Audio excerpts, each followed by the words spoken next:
Só estou Muito conseguindo. feliz. Eu só estou aqui porque a Paula está me socorrendo, senão não teria conseguido, Melissa. Ia conseguir, mas a Paula, sabe como é que eu tô chamando a Paula agora? Um presente da Maria Regina, olha só. Ela é um presente que tu deu para o Instituto Proteger, né? E aí eu já coloquei ela no IBDFAN, ela já faz parte da Comissão da Infância e Juventude do IBDFAN e é muito atuante, né? E ela é uma pessoa muito comprometida. É uma cria tua, na verdade, né? Porque nós somos crias tua, né? Comprometidas aí com o institucional, com a defesa da proteção da criança, do adolescente, enfim, do jovem, né? Que precisa da nossa atuação constante. Os nossos amigos estão chegando e a nossa conexão está boa, está tudo certo. Boa noite a todos que estão chegando na nossa live. Já estou aqui com a nossa querida professora, eterna professora, né? Boa noite, Laura. Felicidade ter cada um de vocês aqui. Como eu estava explicando antes, a nossa live vai ficar salva, mas vocês podem estar usando a flechinha ali embaixo para convidar os amigos, os familiares, para vir fazer parte da nossa live agora. Boa noite, queridos. Aqui. Está me ouvindo bem?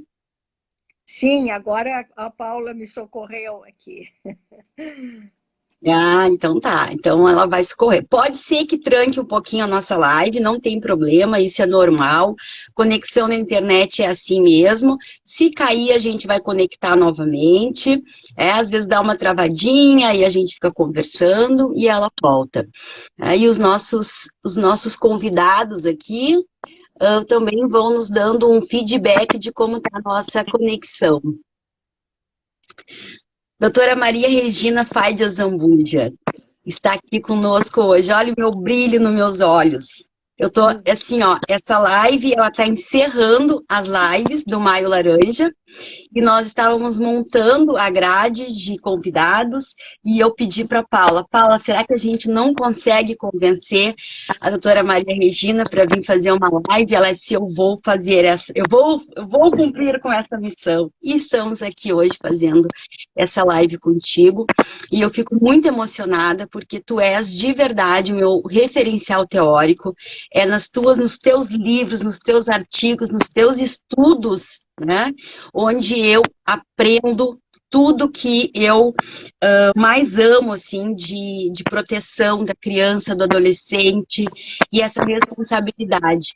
E sempre que eu tive a oportunidade de estar contigo, eu me convenci mais ainda de que só existe uma forma da gente fazer alguma coisa para que essa situação de vulnerabilidade onde se encontram as nossas crianças, os nossos jovens, ela seja um pouco modificada, que é com comprometimento e com amor, que é assim que tu nos transmite todo o teu conhecimento.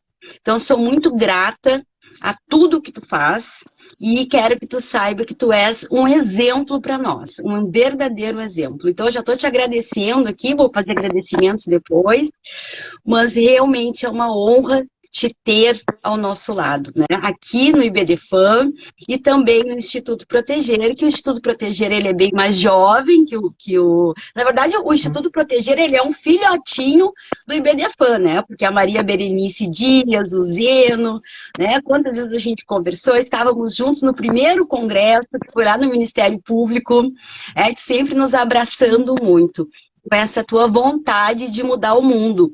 E a gente, espero que a gente esteja trabalhando, né, para te honrar. Então, seja muito bem-vindo, a palavra é tua, para tuas saudações iniciais, e a gente vai ter uma conversa leve, né, de um assunto que é pesado.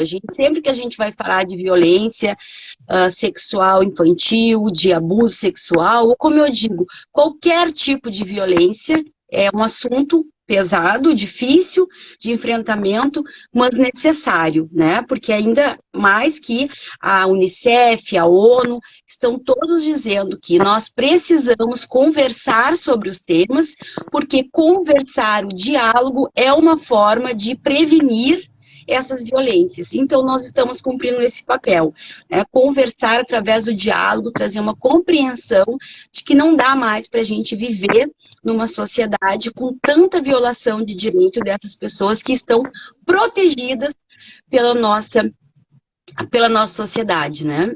Pelo nosso ordenamento jurídico, na verdade.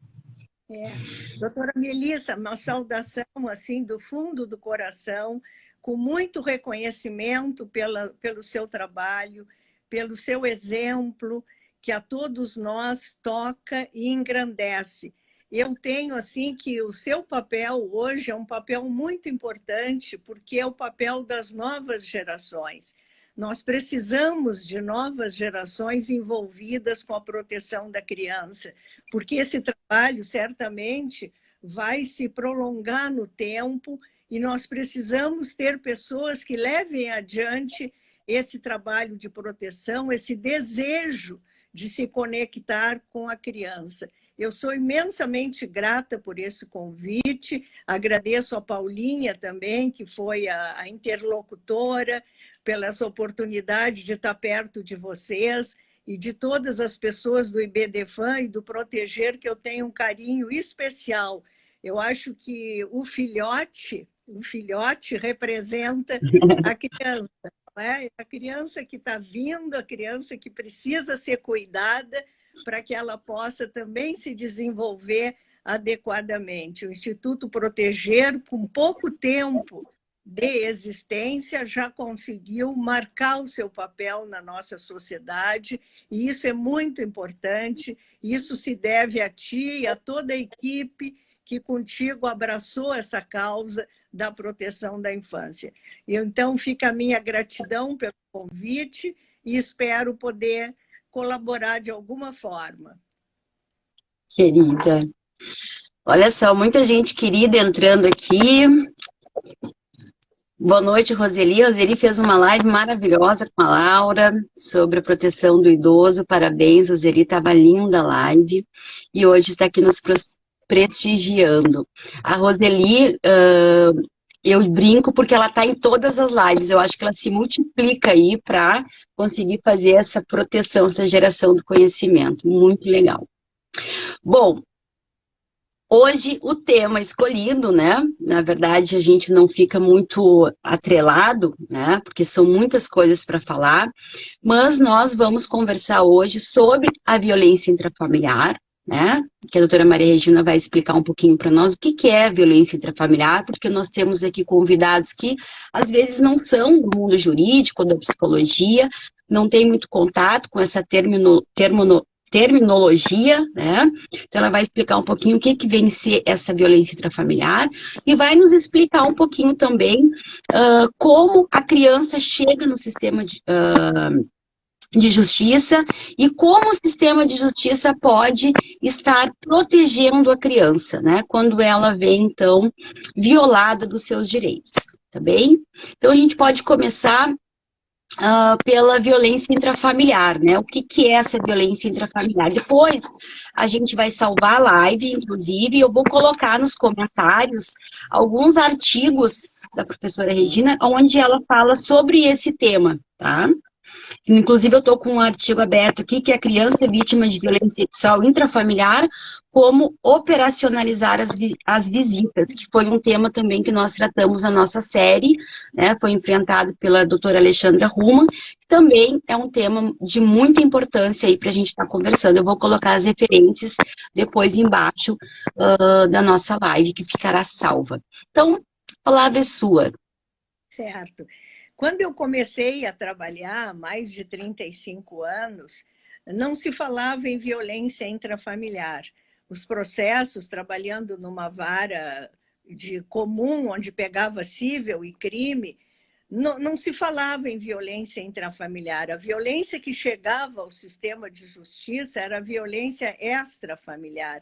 Era aquela violência que acontecia na rua, que acontecia em ambientes públicos, mas não no ambiente privado. Tanto é que, na minha infância, pais da gente diziam: cuida na rua, não deixa ninguém, não conversa com pessoas que tu não conhece, porque o foco era fora de casa, não é? E nesses 35, 40 anos, a mudança foi radical, não é? Porque pouco a pouco foram aparecendo, foram chegando no sistema de justiça os casos de violência intrafamiliar. O que é a violência, né? É aquela praticada por parentes, por pessoas que tenham vínculos de afeto com a criança, nem sempre são parentes consanguíneos, mas são pessoas que têm acesso fácil a essa criança. Então, ela é bem mais abrangente, mas ela está sempre ligada ao ambiente familiar. Aquelas pessoas que chegam na criança sem problemas, sem barreiras, não é? Sem nenhum tipo de recusa por parte da família, não é? Então, é uma violência que hoje ocupa espaços grandes, não é? Do sistema de justiça, dos conselhos tutelares, das delegacias de polícia, a ponto de nós termos aqui em Porto Alegre, não é? Uma delegacia especializada no atendimento da criança, e grande parte dos feitos que chegam à delegacia, eles decorrem da violência intrafamiliar. Então, a violência intrafamiliar hoje é o que mais nos preocupa, é o que mais nos causa dificuldades.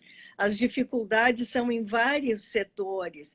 A dificuldade de identificar, a dificuldade de encaminhar os casos, e a dificuldade de tratar os casos também se faz bem presente em todo o nosso dia a dia, não é? Todos nós que atuamos na área da infância sabemos como é difícil nos deparar com uma denúncia de violência intrafamiliar. Isso mexe, isso desestabiliza aquela família, causa uma certa dificuldade na equipe profissional, porque todos nós gostaríamos, na verdade, que não fosse verdade essas denúncias, não é? Então, nós vamos, de certa forma, quanto maior o despreparo dos profissionais, eles vão fazer o possível para não acreditar naquilo, não é? Depois que a gente estuda um pouco, depois que a gente tem mais prática, a gente sabe que nós nunca podemos desconsiderar, não é, uma denúncia, um aviso de violência intrafamiliar, porque são os casos mais difíceis de serem revelados. A violência na rua, qualquer um sabe denunciar, a mãe sempre vai proteger o filho. Agora, a violência intrafamiliar, a criança perde essa aliada, que é a mãe, na maioria dos casos. Ela fica exatamente sozinha na mão do abusador, porque a mãe, na maioria das vezes, vai ser conivente com esse abusador. Então, nós criamos uma teia de dificuldades muito grande, não é? E que também se presta, lá no direito de família, se presta para alegações de alienação parental, não é? Que cada vez mais é usada a denúncia de violência sexual, exatamente pela dificuldade de fazer a prova, não é? Nós temos dificuldade na revelação e temos dificuldades também na produção da prova. Exatamente. Essa dificuldade que precisa ser enfrentada, né? E aproveitando a fala da professora Regina, na última live que nós fizemos com a professora Samantha Sá, uma psicóloga, que veio nos falar aqui, ela tratou sobre isso também, que nós precisamos fortalecer a rede de proteção para ajudar os familiares, né?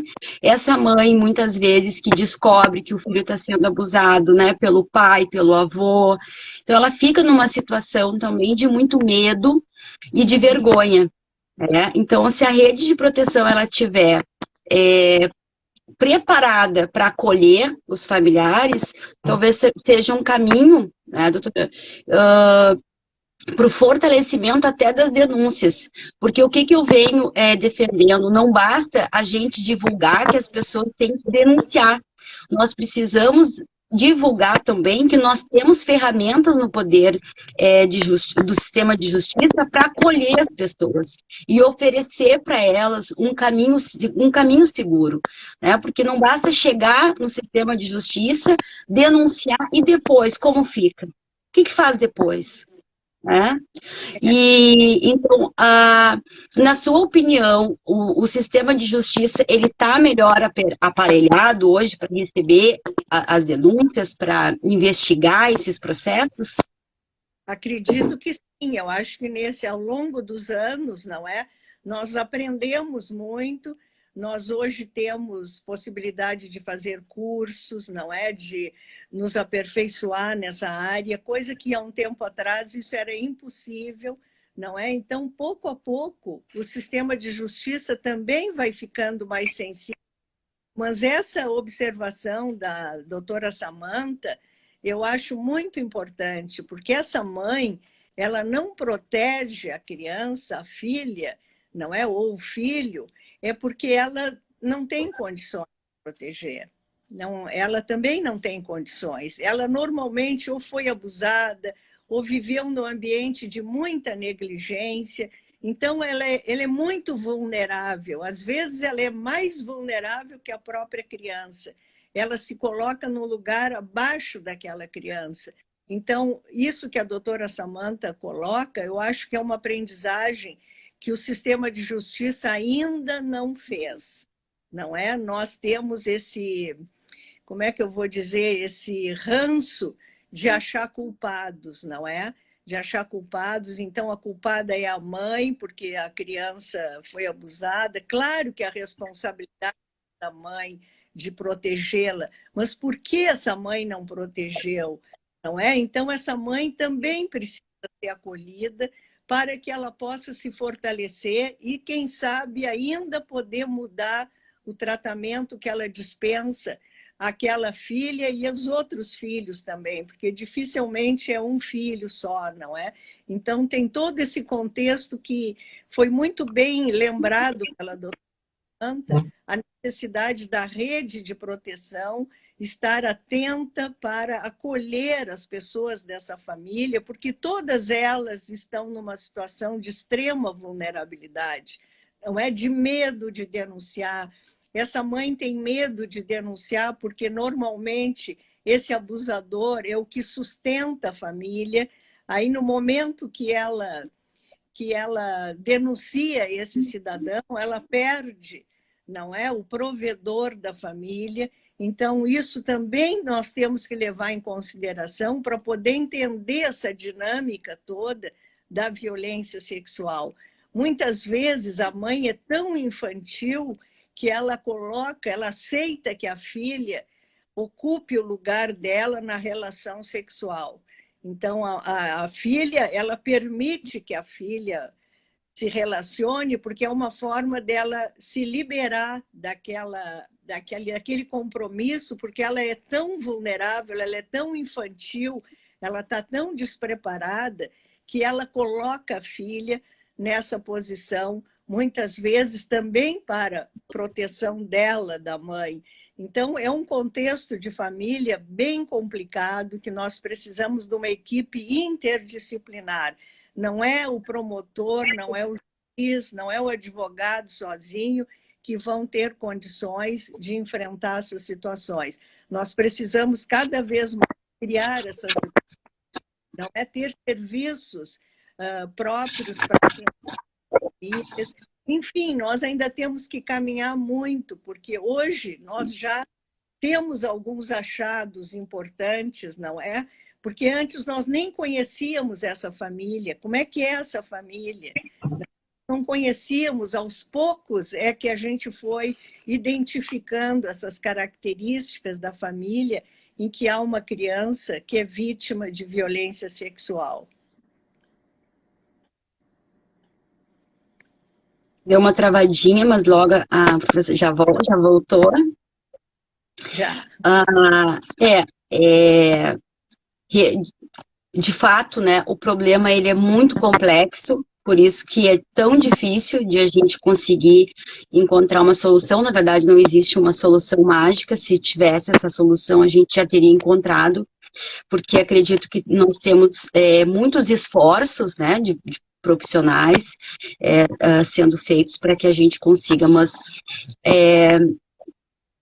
eu preciso contar um caso agora, porque eu, eu trabalho bastante tempo, assim, com a área social, né? Eu comecei a fazer isso, eu acho que eu tinha uns 13 anos, a minha mãe tá aqui, agora ela vai lembrar, eu sempre arrumei muita confusão fazendo isso, mas eu sempre me senti, eu nasci assim, né? Não é uma coisa que eu desenvolvi, eu nasci assim, aquela com vontade de proteger, de fazer a diferença na vida das pessoas. Então eu trabalhava muito numa comunidade muito carente lá de Osório, e tinha uma família que era a família do Marcelo. O Marcelo era um bebê de 6 meses, que eu fui chamada porque o Marcelo ele estava com um problema de saúde muito grave e precisava de ajuda. Eu tinha uns 14 anos. E eu levei o Marcelo para casa. Então, imaginem a situação que eu criei para minha mãe, para minha família, porque eu levei um bebê para casa. Minha mãe chegou em casa do trabalho, eu estava lá com o bebê dando banho, tinha levado para o hospital. Eu acho que foi as pessoas do hospital que comunicaram a minha mãe que eu estava com o bebê lá. E eu disse, não, a gente tem que fazer alguma coisa. E essa família do Marcelo era uma família muito carente, de catadores de lixo. A casa deles era uma casa de 2 peças, onde tinha uma cozinha e uma cama muito grande. Eu nunca vou esquecer aquela cama, assim, ela era uma cama muito grande. E o pai do Marcelo era um senhor, que na minha visão naquela época era um senhor, mas, né? E ele tinha um problema de visão, cego, e o que que acontecia? O que que acontecia nessa família? Tinham 6 filhos e tinha uma mocinha de 13 anos. E essa mocinha, ela deitava todas as noites do lado do pai. E se a gente olhasse para essa menina e para a mãe, a gente via que elas eram de estaturas muito parecidas. E o pai, ele mantinha relação com essa menina todas as noites, e essa menina engravidou. E esse assunto todo veio, e foi um assunto que me marcou muito, porque a menina disse que ela gostava, porque era o único momento que ela tinha amor do pai. Então aquilo me gravou, assim, de uma forma muito, muito forte. Então tudo isso que a gente trabalhou na live com a doutora Samantha, e que a gente está trabalhando agora, com a sua fala, né, a gente fala, é uma promotora de justiça que trabalha há 33 anos, né, 33? E vem nos falar o quê? São 2 coisas que a gente precisa aprender, né? Ainda nós precisamos aprender. Sempre que existe uma violação de direitos dentro de uma família, a gente está com a porta aberta para todos os outros tipos de violação de direitos. E enquanto a gente estiver culpando as pessoas, e ainda mais essas famílias, nessa situação de vulnerabilidade, nós não vamos conseguir resolver a situação. Então, eu acho que de tudo que a gente vai tirar dessa semana, desse mês Maio Laranja aqui do IBDFAN, da nossa comissão, o que a gente pode fazer é levar esse trabalho para a rede de proteção e pensar junto com a rede de proteção como que a gente pode fortalecer o cuidado com a família e parar de julgar as pessoas, né? Tirar essa ideia, esse mito de que a gente tem que culpar, né, responsabilizar aquele cuidador, né, porque na verdade aquela mãe ali, ela tá no papel de cuidador, né. Então como que a gente pode fazer? Então eu quis trazer essa história, né, é uma história que marcou muito a minha vida e que eu vejo que até hoje está aí na sua fala, né, de uma experiência imensa para o enfrentamento desse problema. Então, muitas vezes a criança nem sabe, ela nem sabe que está sendo abusada, né? E a mãe está permitindo que ela seja porque ela não tem o que fazer. Na verdade, a mãe, eu acho que muitas vezes ela nem entendia ou não queria entender ou não tinha o que fazer. Então, quem é o vulnerável nessa história, né? E outro aspecto também que a gente tem que considerar é que o sistema de justiça, por si só, ele não vai dar conta desse problema. Não é? Nós temos que ter bem claro que se não for uma rede de proteção bem forte, bem acolhedora, dificilmente nós vamos poder beneficiar essa família. Uma coisa é a parte criminal, Uma coisa é a destituição do poder familiar. Aí destitui aquela mãe, destitui aquele pai do poder familiar, e eles daqui a pouco eles estão com um filho, e mais outro filho, e porque eles não entendem, eles não conseguiram compreender o problema, aonde que está o problema. Então, se tiram um filho deles, eles põem outro filho no mundo. Isso é muito comum, principalmente nas famílias que são portadoras de retardo mental, né? Eu lembro uma família que eles eram catadores de lixo, um subia a Borges todos os dias com o carrinho e o outro descia. E começaram a se abanar e dali trocaram o lado da rua, começaram a namorar e formaram uma família. Eles tinham 3 filhos que moravam na rua com eles. Eles foram destituídos do poder familiar e eles passaram a ter novos filhos, dando o mesmo nome dos filhos que eles tinham perdido, não é? Então, uma era Camila, veio outra Camila, o outro era o André, veio outro André, porque eles não compreenderam nada. Nós temos muitas pessoas que têm famílias assim, nessa condição e que são portadoras de retardo mental. E o retardo mental vem, em parte, do que ele pode vir até da péssima alimentação nos primeiros anos de vida, não é? Então, nós temos que cuidar da criança desde antes dela nascer, não é? Temos que olhar para ela, para o ambiente que ela vive, se a gente quiser efetivamente que daqui a pouco elas cresçam e possam exercer o seu papel de cuidador. Então, me parece que uma das coisas que para mim é bem importante é exatamente saber que o sistema de justiça não dá conta sozinho desse problema.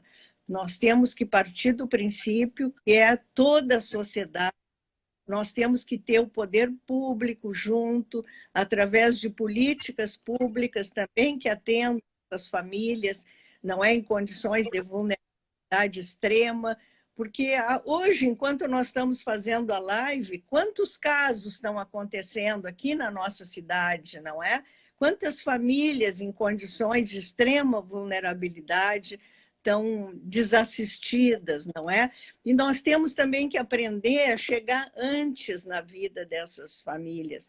Nós chegamos muito tarde. Quando a gente chega, é depois que o fato aconteceu. Mas nós temos que chegar antes, o trabalho tem que ser de prevenção, mais do que depois de repressão, porque aquele abusador, aquele padrasto que abusou, ele vai preso e quando ele sair da prisão por muito pouco tempo, ele vai continuar fazendo o que ele já fez, vai ser com outra família, com outra criança, mas ele não vai mudar o comportamento porque ele respondeu a um processo criminal. É isso que nós não podemos nos iludir, que as coisas se resolvem somente no âmbito criminal ou somente no âmbito civil. São caminhos, mas eles têm que se complementar com o trabalho da rede de apoio, que é onde nós vamos encontrar sustentação a longo prazo com essas famílias. Sim.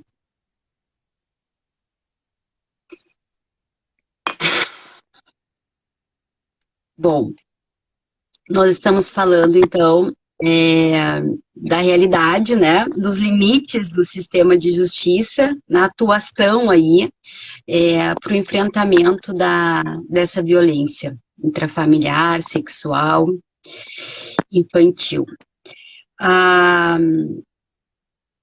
Bom, sabia que não ia ser uma live fácil, aí eu já fico emocionada com os relatos, mas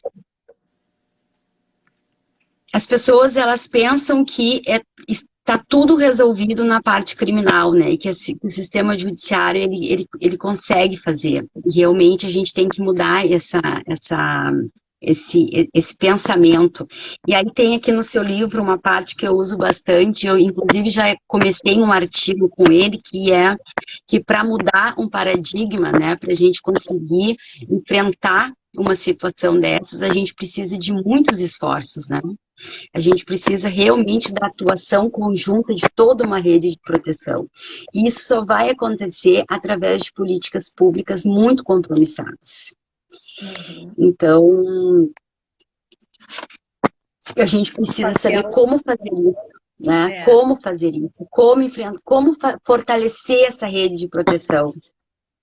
Eu acho que um dos caminhos é através da capacitação dos profissionais da educação e da saúde, porque é lá que a criança revela normalmente, principalmente no sistema de educação, que é onde ela encontra alguém que ela confie para ela poder revelar, não é? Eu estava vendo um dado do Ministério da Saúde, por exemplo, 51% das crianças abusadas sexualmente têm de 1 a 5 anos de idade. Então, elas são muito pequenas, não é? Elas são muito bebês ainda e já são vítimas de violência sexual. Então, é lá na pré-escola que vai aparecer, é lá na creche que a criança vai chegar com marcas no corpo, ou uma criança que só chora, uma criança que tem dificuldade de dormir, não é? São sintomas que podem levar, não é, a uma investigação maior. O que está acontecendo com aquela criança?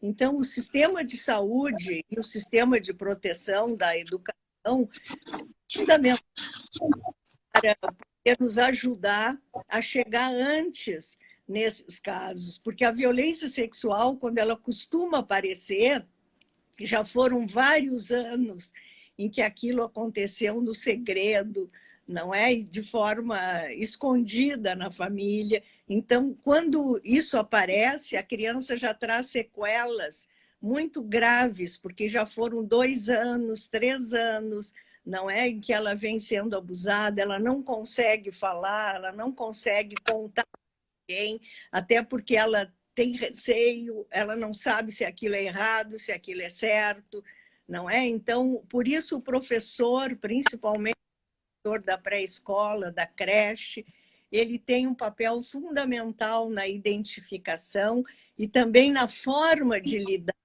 com essa criança, não é? Porque nós temos dificuldade. Se é uma violência física, é fácil a gente tratar uma violência física, não é? A violência física aparece, todo mundo vê. Então, hoje, né? Mas hoje, amanhã, todo mundo está enxergando aquela marca.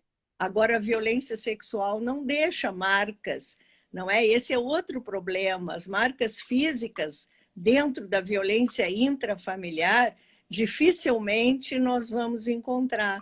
Então, isso também é um fato que dificulta. Não tem testemunhas presenciais, não é? É outro fato que também dificulta bastante.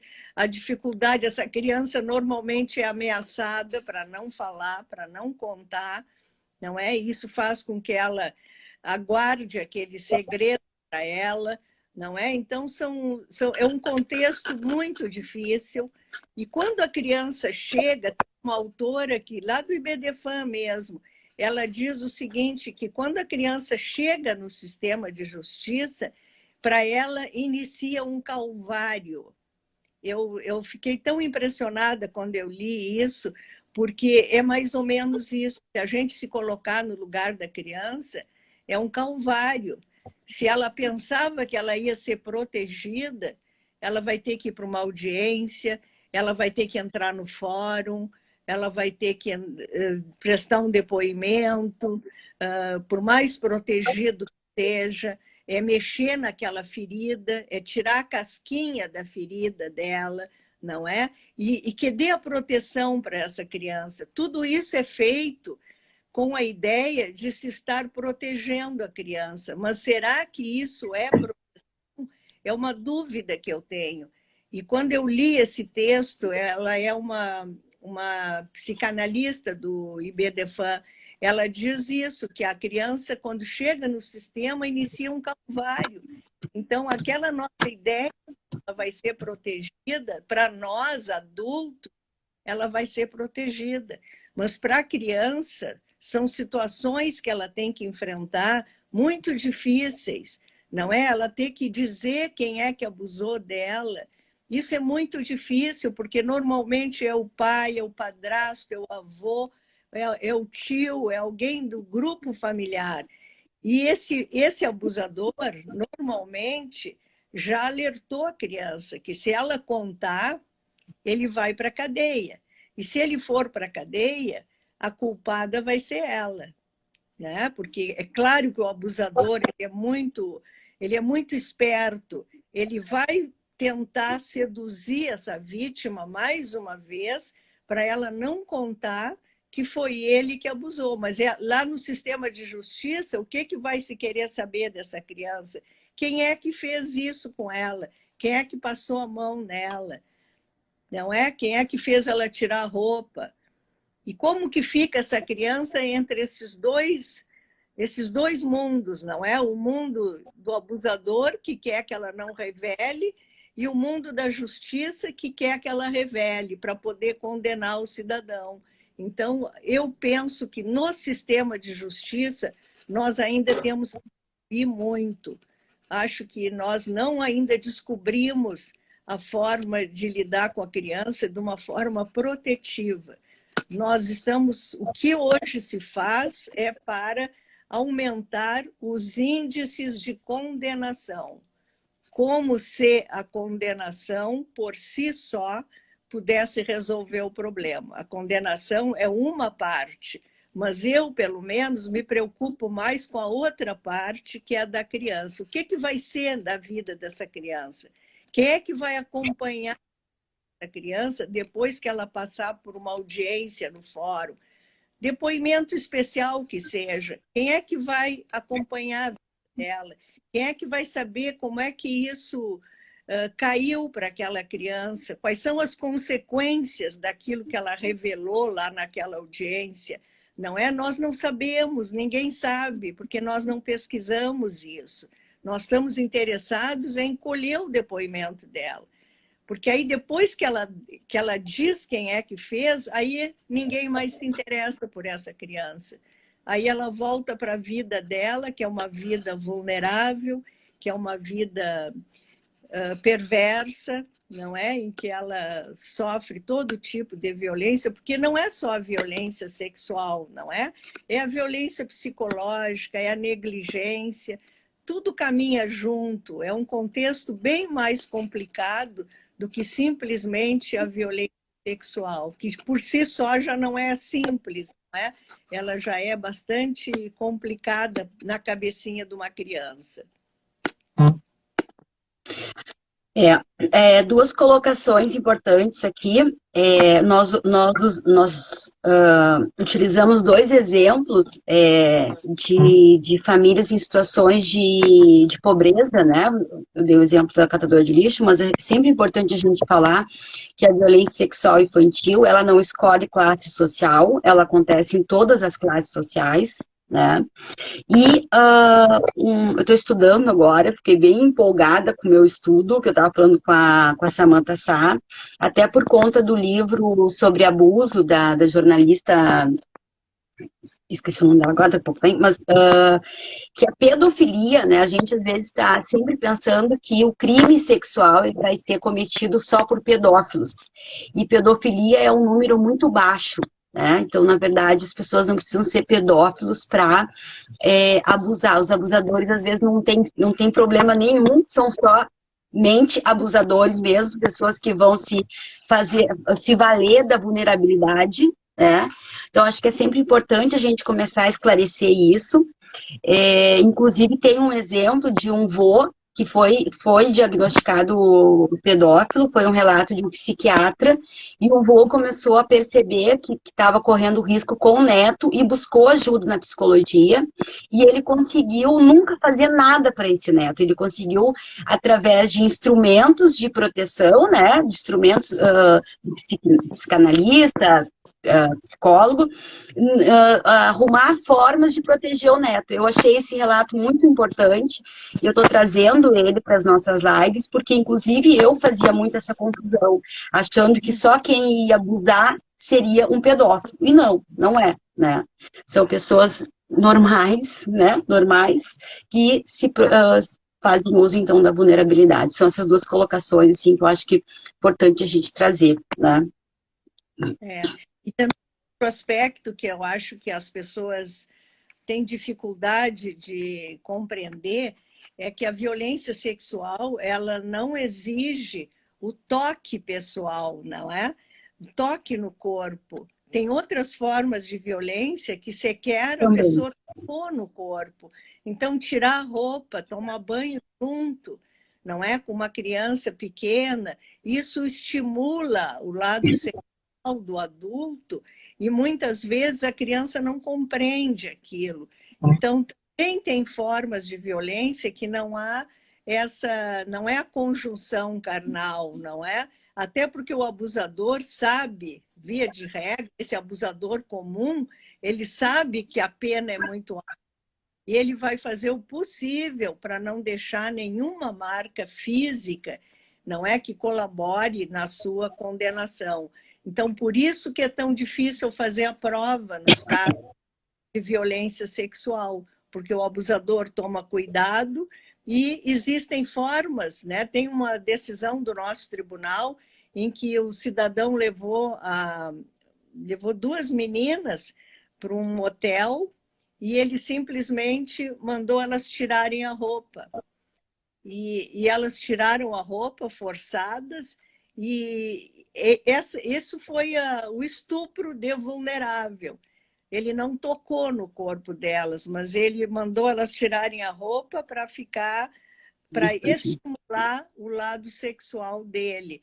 Então, e houve uma condenação do tribunal sem haver o toque de pele, não é? Então, às vezes as pessoas acham que só é abuso se for relação sexual. E hoje o estupro de vulnerável envolve qualquer tipo de ato libidinoso. Portanto, o simples olhar já é uma forma, a criança percebe quando aquilo já tem uma conotação. E bem como disse esse caso que tu contasse da menina, que ela dizia que era o único momento que ela tinha atenção do pai. E normalmente o abusador intrafamiliar, ele vai escolher a criança mais vulnerável, aquela criança menos amada, aquela criança que tem menos atenção, porque é a mais carente.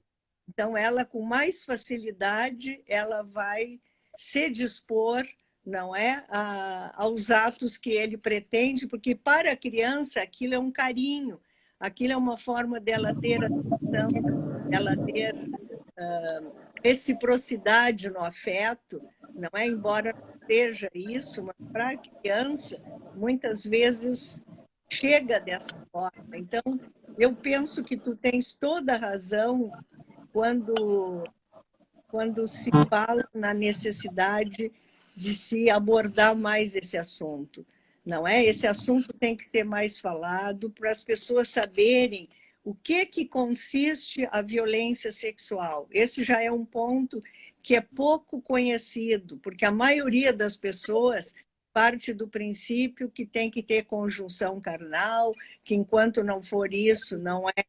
Se a menina não engravidou é porque não houve violência, e quando a gente sabe que a violência ela é muito mais ampla do que corpo a corpo, não é, doutora Melissa? Então, eu cumprimento essa iniciativa do IBDFAN e do Instituto Proteger, no sentido de tornar mais público esses fatos e também essa interdisciplinariedade que está sendo proposta nessas lives, porque nós temos que nos completar. O direito tem que ouvir a psicologia tem que ouvir o direito, o serviço social também tem que conhecer as outras áreas, não é? Senão nós ficamos com a nossa visão muito limitada, não é? E que, na verdade, ela não é suficiente, não é? Hoje, os nossos grandes aliados, eu me surpreendi com um dado do Conselho Tutelar, não aqui do Rio Grande do Sul, de um outro estado, em que o maior número de comunicados ao Conselho Tutelar de abuso sexual não foi dos profissionais da saúde, foi dos profissionais da educação. Então, é para ver como o profissional da educação ele desenvolve esse vínculo de afeto com a criança e de confiança. E por isso eles são os primeiros a receberem essa informação. Então, uma capacitação de forma continuada, não é, para essas duas categorias, são muito importantes, porque às vezes mesmo o profissional da saúde, ele olha só se está quebrado, se tem fratura, se tem lesão, mas ele às vezes esquece de olhar para aquela criança e fazer uma pergunta, quem sabe, o que ela quer contar para ele, se ela tem alguma coisa para conversar. Às vezes uma atenção assim já é possível a criança revelar alguma coisa, não é? Mas se ela não recebe essa oportunidade, talvez aquilo passe batido, não é? Nós tivemos eu fiz um curso de violência doméstica na USP e nós, durante um ano, estudamos uma família em que havia violência sexual. E uma das meninas, ela teve 3 filhos com o pai. E ela só conseguiu revelar quando ela for ter o 3º filho no hospital, porque a assistente social percebeu que tinha alguma coisa e se aproximou dessa menina e achou uma forma de fazer com que ela pudesse dizer o que ela tinha vontade de dizer. E a partir dali, esse casal, o abuso era praticado pelo pai e pela mãe. Eles foram presos e das 3 filhas, só essa menina conseguiu se recuperar na vida. As outras 2, que também foram abusadas durante anos, não é? Elas ficaram sem chance de sobrevivência emocional, vamos dizer assim, não é? Elas foram totalmente anuladas. Mas essa menina que conseguiu revelar, ela dizia que quando ela ia para a escola, ela não conseguia sentar na cadeira porque ela estava sempre machucada. Ele tinha um relho, o pai, e ele dava com esse relho nas costas da menina e ela estava normalmente lesionada. Então, ela sentava na pontinha da cadeira. E um dia a professora chegou para ela e disse, pegou ela pelos ombros e disse, por que tu não senta direito na cadeira? Tu está sentada na pontinha. E ela nos contou, porque nós tivemos a oportunidade de conhecê-la pessoalmente, e ela contou que aquele dia ela tinha esperança que a professora perguntasse para ela por que ela não conseguia sentar na cadeira. E a professora foi por outro lado, né? Então, às vezes, uma simples pergunta abre a possibilidade dessa criança poder expressar aquilo que ela precisa contar, mas ela não sabe como que ela vai contar, não sabe para quem ela vai contar. E muitas vezes ela só vai contar na vida adulta, não é? Quando um filho é abusado, quando ela vai fazer uma terapia e aí aparece lá na terapia. Então, isso é muito comum, as pessoas só conseguirem revelar na vida adulta. Então, nós precisamos nos capacitar mais, não é? E principalmente os professores e os profissionais da saúde mereceriam uma atenção continuada, porque não adianta fazer uma capacitação, depois deixar, entram profissionais novos, não é? E os novos também precisam se apropriar desses conhecimentos.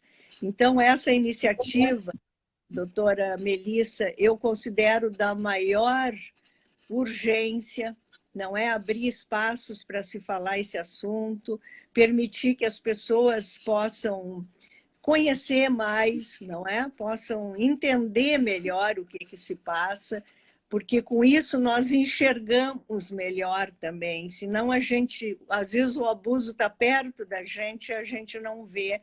se a gente não tiver uma sensibilidade maior. Verdade. O diálogo, e ele traz a reflexão, né? E às vezes a gente pensa que é o que todo mundo sabe, porque parece óbvio, né? E não é óbvio. Eu estava falando para a doutora Samantha, né? Eu acho que todos nós estamos muito carentes por conta, por não dar conta, né, dessas violações de direitos. Então, o que eu vou fazer? Tem criança na rua, né? Então, assim, e aí quando a gente escuta, por exemplo, de uma pessoa, uma promotora de justiça que está nos falando isso, olha, sociedade, né? Olha, nós precisamos do olhar de todos, porque o sistema de justiça não consegue, mesmo que ele quisesse, e ele está, eu acho que buscando cada vez mais estar aparelhado para fazer a função dele, né, que é fazer a justiça, vamos dizer assim, e ele não vai dar conta, porque não é o papel dele também, né? Então a gente precisa realmente fortalecer as políticas públicas aí, para fazer com que as pessoas tenham mais condições de alcançar a proteção. E a doutora Samantha, agora a gente, né, usando a multidisciplinariedade aqui na nossa live, ela também destacou os profissionais da educação, os profissionais que atuam também, os psicólogos, que não são todas as escolas que têm esses profissionais, né? Inclusive, agora acho que a gente já tem uma lei aprovada, se eu não me engano, mas nós precisamos fortalecer a escola com esse corpo de profissionais, da assistente social na escola, a psicologia, porque ela, inclusive, ela salientou a importância de se fazer a ponte entre os familiares, conversar com a criança, né, apoiar o professor que está na sala de aula, que também às vezes não sabe como lidar, mas conversar com a família depois dessa violação revelada, e o conselho tutelar, né, doutora Regina? A gente conversa muito sobre isso, né, na nossa aula. O conselho tutelar, ele deveria estar melhor preparado, melhor aparelhado, para conseguir também fazer esse trabalho de prevenção. Só que eles não conseguem fazer esse trabalho de prevenção, porque eles não dão conta de tentar sanar as violações que já estão ocorrendo, e muitas vezes sem estrutura nenhuma. Então, eu gosto muito de falar sobre os conselheiros tutelares, porque tive a oportunidade de trabalhar junto com os conselheiros tutelares de Osasco, que são pessoas, né, que me pegaram pela mão, conheci quase todos os conselhos lá, e muitas vezes, bom, eu vi conselheiro botando gasolina no carro porque não tinha dinheiro, verba ali para colocar gasolina no carro. Então, isso é uma questão de política pública, né? De fortalecer, por exemplo, o conselho tutelar para conseguir atuar nas violações que já estão ocorrendo e também de forma preventiva. Então, nós temos aí muitas ferramentas ainda, né? Que já estão à nossa disposição. Então, eu digo, são ferramentas de proteção que já estão à nossa disposição, que a gente pode fazer com que elas realmente sejam utilizadas, sejam usadas, para que a gente comece a fazer com que essa engrenagem toda funcione. Mas eu vou confessar que eu estou muito emocionada, né? Como eu imaginei que eu ia ficar, porque sempre te ouvir não só pelos relatos, mas também pelo teu comprometimento, que sempre me deixa bem emocionada. Então, nós temos aqui bastante pessoas comentando. A Cris, ela está dizendo que já ouvi em meu local de trabalho, em atendimento no balcão, os relatos de mulheres, hoje adultas, sobre terem sofrido abusos quando crianças e hoje continuam vendo acontecer com uma nova geração da família. Então, eu não sei o que a Cris pode te identificar, Cris, se tu é assistente social, psicólogo. Então, é um assunto aí que está gerando bastante comentários, mas como eu digo, a gente não tem tempo de fazer todas as leituras, né? Mas a Cátia está dizendo que sim, a escola tem um olhar muito cuidadoso. E aí a gente tem essa falta da escola, pandemia agora, que foi, né, que agravou ainda mais a nossa situação. Uso moral, é isso aí. Então, nós estamos nos encaminhando para o final. Falei que ia passar muito rápido, que a live ia passar muito rápido, mas aí, se a senhora quiser continuar em outra live, será um prazer a gente continuar a nossa conversa.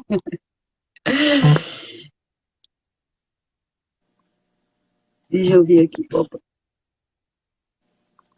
A Roseli tá aqui botando vários corações. A Roseli é assistente social, trabalha muito também.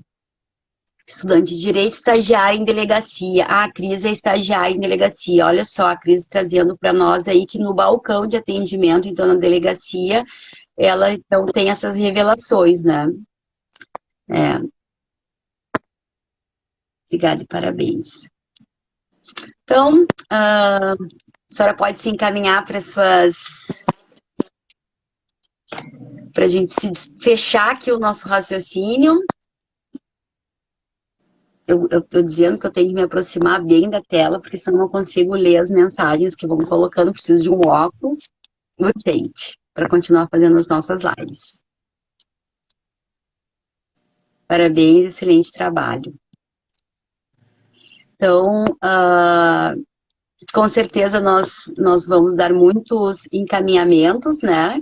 Depois dessa live, que está fechando aqui o Maio Laranja, para que a gente consiga ir por meio da Comissão da Infância e Juventude do IBDFAN, fortalecer um pouco essa rede de proteção.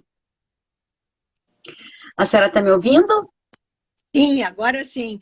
A Paula socorreu aqui, que tinha saído fora.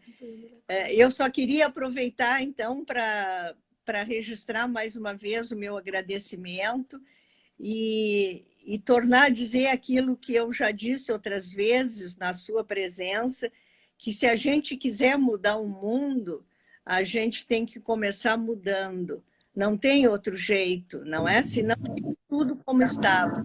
Então, para mim, doutora, seu exemplo é um exemplo de alguém que consegue mexer com a sociedade, consegue mexer com os profissionais, consegue trazer contribuições novas, e é disso que nós precisamos para sobreviver, principalmente quem trabalha com violência, não é? Porque a violência, ela nos causa um sofrimento muito grande que nós também precisamos aprender a lidar com isso e poder transformar esse sofrimento em oportunidades para as pessoas, não é, mudarem, conseguirem outras alternativas de vida.